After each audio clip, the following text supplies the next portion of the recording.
That's the power of the prophetic. The prophetic looks past people's failings, their missteps, their every peccadillo in their life. It looks beyond their weakness and it finds the gold. The power of the prophetic. We are gold diggers. Not in the way that you think. But we're trying to move dirt out of the way to show people the golden deposit that God has put in their life. Digging for gold, pushing dirt, moving dirt out of the way. Earthen vessels are made with clay, dirt. And we carry this heavenly treasure in an earthen vessel. Here we are, we get to carry gold in our dirty vessel. It's amazing that there's something to be unearthed in us.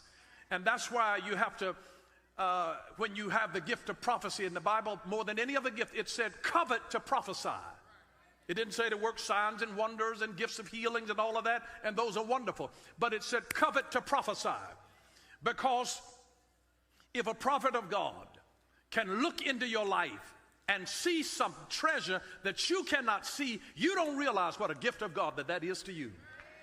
For somebody, when you've made a mistake, when you've gotten pregnant out of wedlock, when you've sold dope, when you've been to jail, when you've struggled with alcohol or drugs, and the Lord can look beyond all of that and see out of that a brilliant businessman, a missionary, a prophet to the nations. When God can see somebody that will become a leader of a franchise, when God can take somebody with a little bit of education, and when it looked like it was dirty, but when God's glory comes and speaks to you beyond your mishaps and missteps and your divorce and your failings here and your poor grades in school, God will say, you know what? I don't judge your worthiness by whether or not you were on the principal's list or not.